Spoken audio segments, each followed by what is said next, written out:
I told you I got a new car, and I did. I haven't really gone over it. I want to do like an owner's, review. I'm putting like 1,000 miles a week on it, and I'm getting ready to hit 6,500 miles. So maybe in the next few weeks to a month, I'll probably do like a 10,000 mile, update on how I feel about this car. But long story short, I love it. Way better than the Golf in every way, except I do miss the hatchback space. But this thing with the seats fold down is great. So, me being me, I ended up with lowering springs for free. My uncle works at a shop, and they were on a Golf all-track, also an MQB platform chassis. So I was like, you know what, I'll take them. They're free. We'll see if they fit. And I wanted to make sure they did before I started recording. That's why I'm already halfway done with the rear. I just want to do like, how, not really a how-to, but I'll show you how it's done. And the whole like, this Jetta has the torsion beam suspension, so nothing will fit it, but torsion beam suspension is not, that's not true. They really, in my knowledge, and I think it might be more opinion, but I think the only real difference between basically every MQB, spring rate and part number for springs and lowering springs is just the spring rate. So the all-track is a heavier car than this by a little bit. It also has running gear in the rear because it's all-wheel drive. So it's going to be sprung a little bit heavier, and you can tell that this actually has a progressive spring rate on it, which I think would be, a little bit more sporty of a ride for this car. So it may ride a little bit stiffer, which I would prefer because it's kind of floaty over, bigger bumps, and it doesn't feel very, planted on its feet. It's a Jetta, so it's not like I'm looking for a, ridiculously sporty sport car ride. I'd like it to be a little bit lower and to have a little bit sportier of a ride. So this is the part number, I think, for the H&Rs 28840. To my knowledge, that's not the part number for the all-track. Along the lines here, sometime I'll look up that part number and see what these springs actually came off of. They might actually just be like GTI springs or something. So they're actually 2 inches shorter than my stock springs. I measured them. These are 13.5, these are 11.5. But they came with these, like almost, I would say that's about an inch of upper isolator. So I'm thinking, I'm installing both upper isolators. So in theory, it'll be a 1 inch shorter spring. Obviously compressed, it'll be a little bit more than that. So 1.5 inches or so of total drop at, unloaded. So we'll see how it goes. But to get to the rear, it's like the stupidest, easiest thing I've ever done. And I can't leave anything alone. So this is like the 5th Volkswagen I've lowered. So pretty much you just pop this thing out of the little thing right there. It just pops out. And then this one slides. You're gonna slide it towards, down towards the front of the car, and it'll slide out. This is ABS line. You don't want to bend or break this. Do the same on the other side. There's an 18mm bolt that goes through this. This is welded on, so you don't need a wrench for that. Pop the bolt down both sides, and the whole rear torsion beam drops down. And it drops plenty of room for you to get the old spring out. And that's the old spring in on that side. I got the new one in over here. And then I'm just gonna jack it up, and yeah, everything will be done in the rear. If you're familiar with these cars, you know that the front is kind of a bear. I saw some ways to do it online using, 2x4s and doing it kind of sketchy. So that's exactly what I'm gonna do, because I'm impatient. I don't want to wait for my friend who has all the right tools. I'm just gonna try it myself. So yeah, we'll see how it goes. I think this really shouldn't be much of a job. I've been at this for maybe, I don't know, 20 minutes, including starting some laundry. So the rear will be done in 5 or 10 minutes. The front, that'll take me a couple hours, but I'll get it done. I'll just show you so you don't think I'm making this up. Everything is back in place. I already put this wheel on. And it looks exactly like these springs are designed for this car. So we'll see. See how they ride too. But yeah. Golf all-track suspension. Springs at least will fit the Mark 7 Jetta with the torsion beam rear suspension. Cool. All right, I'm on the front driver's side. I believe this is the side that actually droops far enough, because if I remember correctly, the axle on the other side is too long to droop far enough, and that's where you have to do the stupid thing with the, anyway, you'll see. So 18 millimeter here. This is a 14 millimeter triple square right here. Looks like that. And then this was an 18 millimeter and a 5 millimeter hex, which I think that might be a Torx, but I used the hex. And I put the hex in there, and then I turned the bolt or the nut rather than spinning this whole joint. So again, kind of doing this the stupid way. I don't have a strut spreader. I'm going to be using like a pry bar and a what is it, like a 1/4 inch ratchet. You just put it in there and give it like a 1/4 turn, and it opens up the strut. Yeah, so let's get this done.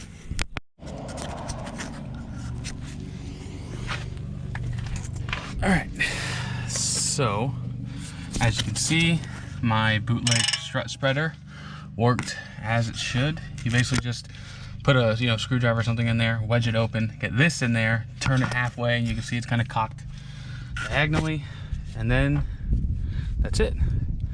So then the sketchy part, right? Take a piece of 2x4, you drill a hole in it, 1/2 inch hole.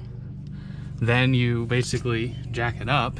It compresses the shock, comes right out of this. So no, the axle's not dropping and the axle's not popping out, and you have to do all this stupid crap.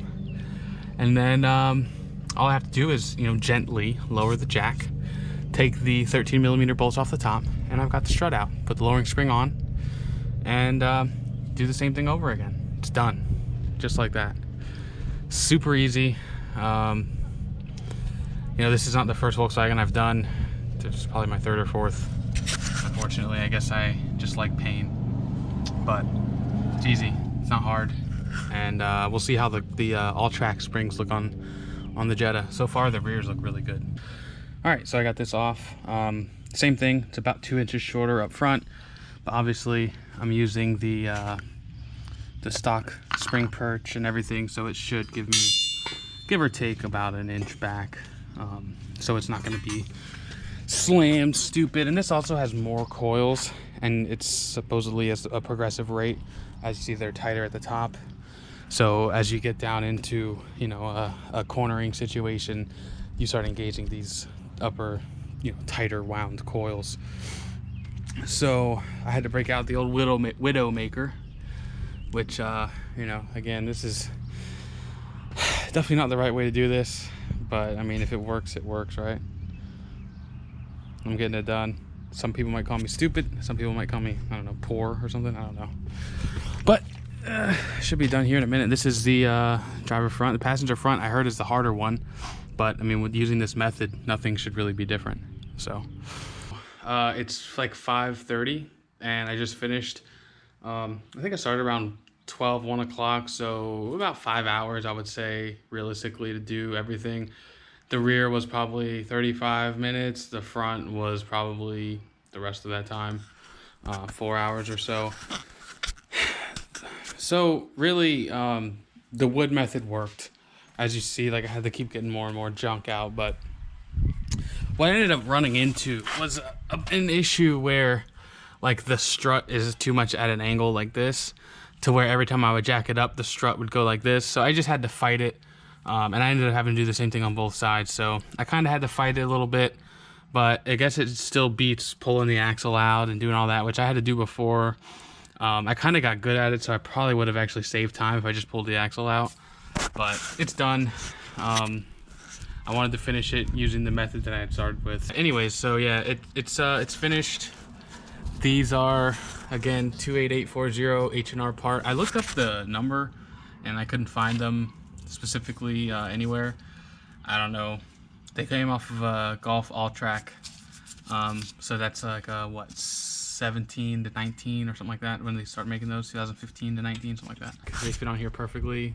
Everything lines up. Everything looks the same. Everything looks great. Nothing's like loose or sketchy. Like it's exactly the way that it's supposed to fit. The only thing is the dampening is definitely going to be, or not the dampening, but the spring rate is going to be different than what it would be for something specifically for this car. So yeah, I got some before pictures I'll put up real quick, and then I'll do a quick walk around of the after. All right, so I've had a bunch of lowered cars. I've never done lowering springs before. Every time I do it, it's just coilovers, or I've had like 3 cars on air suspension. So far, I just drove it down the road and back. It feels great. It feels like I expected. It's basically stock, but slightly more firm. I put some miles on it tomorrow and see how it goes. It feels like a lowered car. You know, realistically, I haven't lowered anything in like 5 years, and it feels great to be in something that's a little bit lower than stock. To me, it's perfect. I actually love the height. I don't want a stupid low car. I drive a lot. I drive way more than I should. I don't want something that's touching the ground. I'll probably end up throwing like a front lip on it, just to, you know, make it look a little bit lower. But I think the height is perfect. It's just about a 2-finger gap all the way around. I measured I recorded the note, but I measured fender to ground on all 4, and without getting too specific, it's about 1.5 inches to 1.25 inches all the way around. Obviously, you know, no car, even factory, sits perfectly level. And also, you know, the springs are used, so whatever, they were free. But like I said, these came off of a Golf all-track. They fit perfectly. And here's the final product. It's kind of windy, so if you can't hear me, no big deal.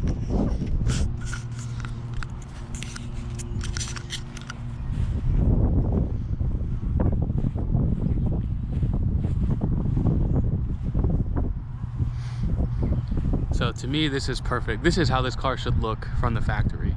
I really don't think, you know, it needs to be any higher than this.